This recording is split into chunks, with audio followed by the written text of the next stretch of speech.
Buletin Didik 30 Mei bersama saya Zaiti Zubir. Salam hormat dan salam sejahtera. Majlis Keselamatan Negara MKN memutuskan orang awam hanya dibenarkan keluar rumah bagi tujuan pembelian makanan dan ubat-ubatan. Perkara itu berkuat kuasa sepanjang penutupan penuh Perintah Kawalan Pergerakan PKP bermula Selasa hingga 14 Jun ini.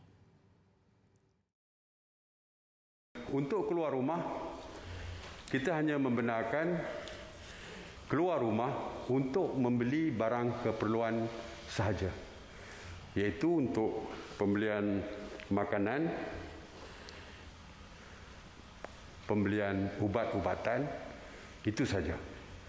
Dan kita hanya membenarkan 2 orang keluar daripada rumah untuk membeli keperluan asasi tadi, kecuali perkara-perkara yang melibatkan untuk mendapatkan perkhidmatan kesihatan dan sebagainya. Dan pergerakan mereka tidak melebihi 10 km. Manakala 17 sektor perkhidmatan perlu termasuk penjagaan kesihatan, bank, perkhidmatan kurier semasa tempoh pelaksanaan penutupan penuh sektor sosial dan ekonomi kali ini. Beliau berkata sektor ekonomi yang dibenarkan berkhidmat hanya boleh beroperasi bermula jam 8 pagi hingga 8 malam.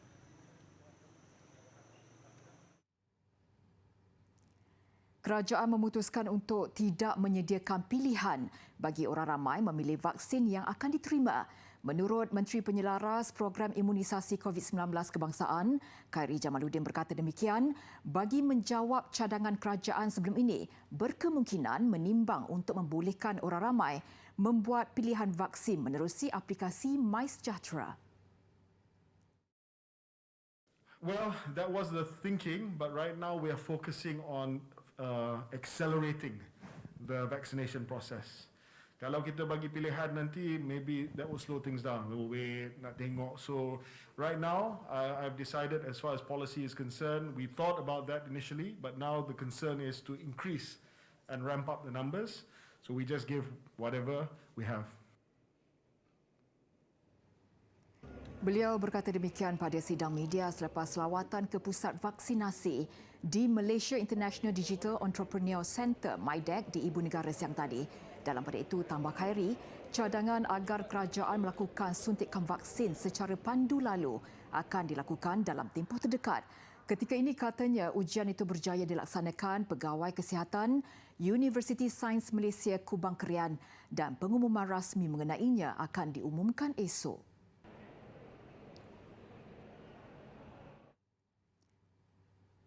Selepas merekodkan lebih 9,000 kes semalam, hari ini jumlah kes baru di Malaysia turun kepada 6,999 kes dengan 79 kematian.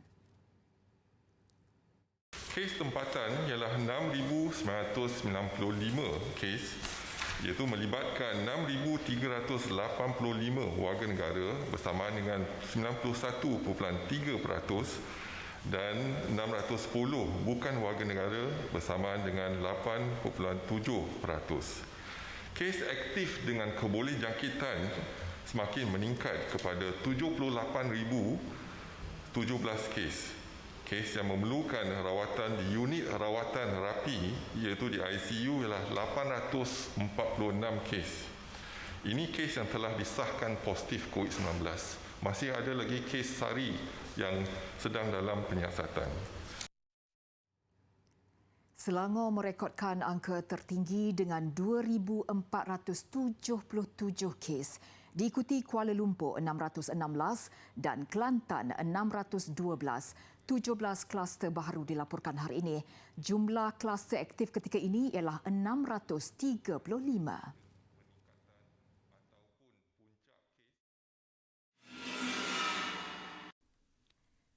Sementara itu, Tan Sri Dr. Nur Hisham menerusi ciapan di Twitter memaklumkan kontena bagi menyimpan mayat individu yang meninggal dunia disebabkan COVID-19 kini ditempatkan di 3 lagi hospital. Ini menjadikan keseluruhan 5 buah hospital mempunyai kontena jenazah. Menurutnya, 3 lagi hospital berkenaan ialah Hospital Serdang, Hospital Sultanah Aminah Johor Bahru dan Hospital Queen Elizabeth I Sabah. Setiap satu kontena mampu menampung 20 mayat. Manakala satu fleksi mod khusus untuk jenazah COVID-19 di Hospital Tengku Ampor Rahimah Klang dengan kapasiti 12 jenazah. Beliau berkata, bilik simpanan mayat di hospital-hospital Kementerian Kesihatan mula penuh dan semakin sukar untuk menampung jumlah jenazah. Kontena bersuhu rendah bagi menempatkan individu yang meninggal dunia disebabkan COVID-19 sebelum ini digunakan di Hospital Sungai Buloh Selangor sebelum disusuli Hospital Selayang.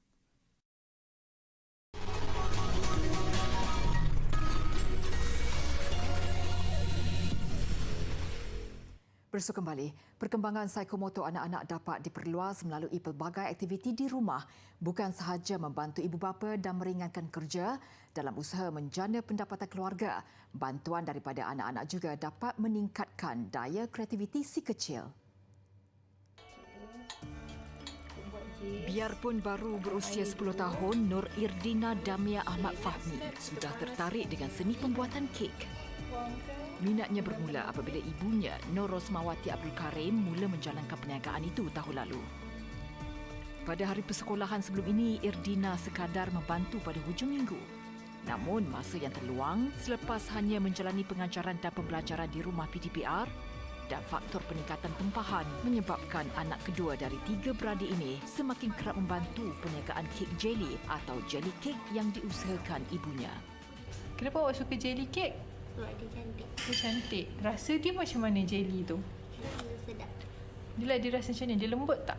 Lembut. Dia macam agar-agar ke bukan? Macam agak-agak. Rasa macam agar-agar. Okey. So, awak nak tolong, sekejap lagi awak nak tolong Mama. Selalunya kalau awak tolong, awak guna apa untuk buat bunga tu? Guna shrink. Mana? Tunjukkan.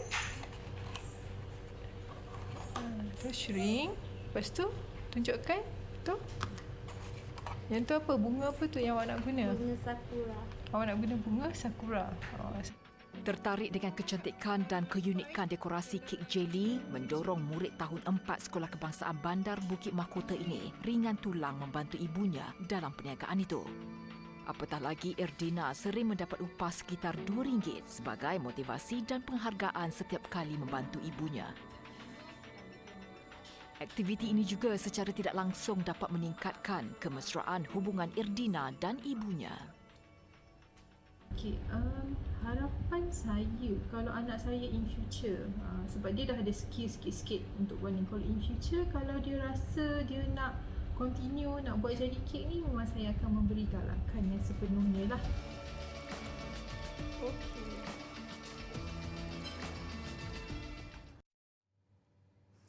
Tarian zapin sememangnya sinonim dengan masyarakat di negeri Johor. Tidak mengira bangsa dan agama, kebanyakan rakyat negeri itu boleh menari tarian itu dengan baik. Begitu juga dengan 2 sahabat baik, R. Nishita dan S. Dishani, yang menjadikan tarian zapin sebagai hobi masa lapang. Nishita dan Dishani, pelajar Sekolah Menengah Kebangsaan Taman Nusa Damai, Pasir Gudang, Johor, mula mempelajari tarian zapin sejak dari sekolah rendah lagi. Bermula dengan hanya suka-suka, lama-kelamaan mereka semakin mahir dan mula aktif di pentas. Bukan itu sahaja, minat mereka ini juga telah membawa mereka menyertai pelbagai pertandingan sama ada di peringkat daerah mahupun negeri. Tambah Dishani yang bercita-cita mahu menjadi seorang doktor ini, menari membantu dia mengurangkan rasa gemetar di atas pentas. Saya meminati dalam bidang zapin sejak dari 10 tahun kerana kakak saya di Banya ialah seorang penari zapin. Dia telah menyertai banyak pertandingan dan persembahan zapin. Sejak dari itu, saya mula berminat dalam tarian zapin. Mula-mula saya berasa susah semasa belajar tarian tersebut kerana saya tidak biasa dengan tarian tradisional Melayu. Selepas mengikuti latihan berterusan, saya sudah biasa dengan tarian zapin. Tarian ini dapat meningkatkan keyakinan diri saya kerana lagu-lagu yang dimainkan sewaktu persembahan memberikan kesan positif dan dapat saya menghilangkan perasaan gemetar di atas pentas semasa membuat persembahan. Pandemik COVID-19 yang melanda negara ketika ini menghadkan penglibatan mereka. Namun kerana kedua-duanya bakal menduduki peperiksaan CJ Pelajaran Malaysia tahun ini, mereka kini menumpukan perhatian kepada pelajaran dan sesi PDPR. Jika ke lapangan, Nishita dan Dishani akan menolong ibu bapa dan adik-beradik di rumah.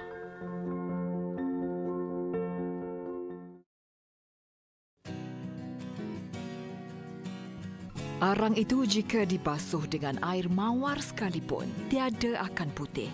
Orang jahat biarpun diberi kesenangan, namun kalau mendapat kesempatan, akan diulangnya juga perbuatan jahatnya itu.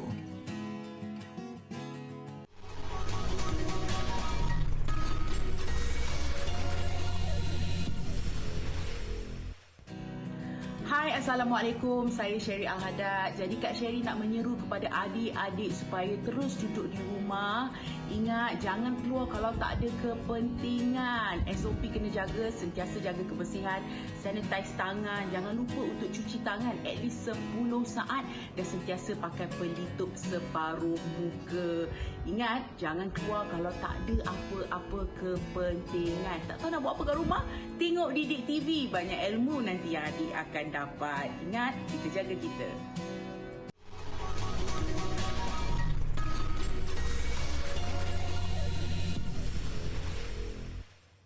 Kementerian Alam Sekitar Ecuador mengesahkan kura-kura gergasi yang ditemui pada 2019 lalu merupakan spesies yang disahkan telah lama pupus.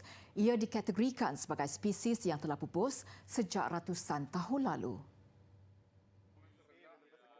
Jelas menterinya, Gustavo Marique, haiwan berkenaan adalah spesies Palaenoides pentasticus. Pengesahan itu dibuat berdasarkan uji kaji sebuah universiti di Amerika Syarikat yang membandingkan DNA kura-kura betina itu dengan DNA seekor lagi kura-kura jantan dari spesies sama yang telah mati pada 1906. Kura-kura yang ditemui di Pulau Fernandina itu merupakan salah satu daripada 15 spesies kura-kura gergasi yang pernah hidup di Kepulauan Galapagos. Kali terakhir, kura-kura spesies Palaenoides dilaporkan mati adalah pada 2012.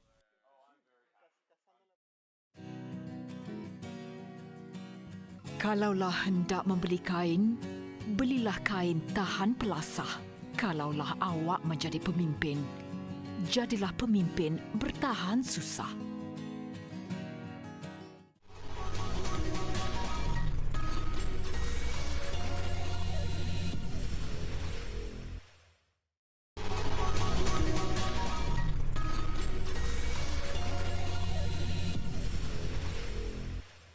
Laporan sukan, Chelsea mengungguli Liga Juara-Juara Eropah buat kali kedua selepas jaringan tunggal Kai Havertz membantu The Blues menewaskan Manchester City 1-0 awal pagi tadi.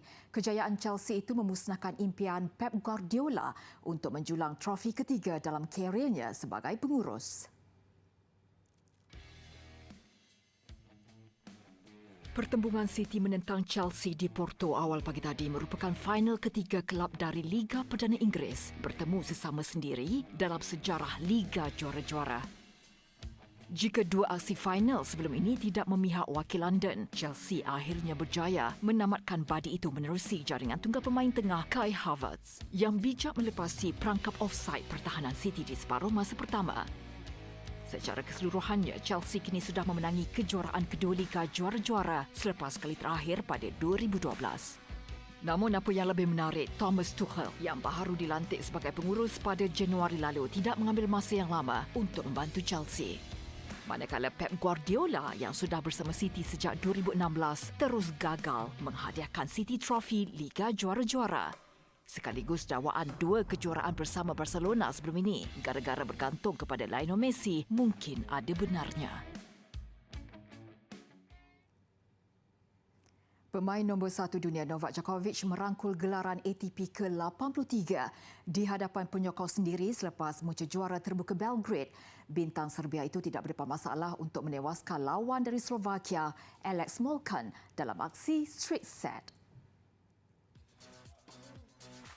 Beraksi di gelanggang tanah liat, Djokovic nyata berada pada kelasnya yang tersendiri walaupun mendapat tentangan sengit daripada Molcan. Menang 6-4 di set pertama, pilihan utama ini tidak memberi ruang kepada lawannya untuk bangkit sebelum mengesahkan kejuaraan dan kemenangan straight set 6-3 di set kedua. Ia bukan sahaja gelaran ATP ke-83 buat Djokovic, Tetapi kemenangan ini juga menyaksikan pemain nombor 1 dunia itu sudah memenangi 20 kejuaraan setakat tahun ini. Sudah pasti kejayaan terbaru berkenaan menyuntik semangat Djokovic menjelang terbuka Perancis yang akan meningkat kiranya hari ini.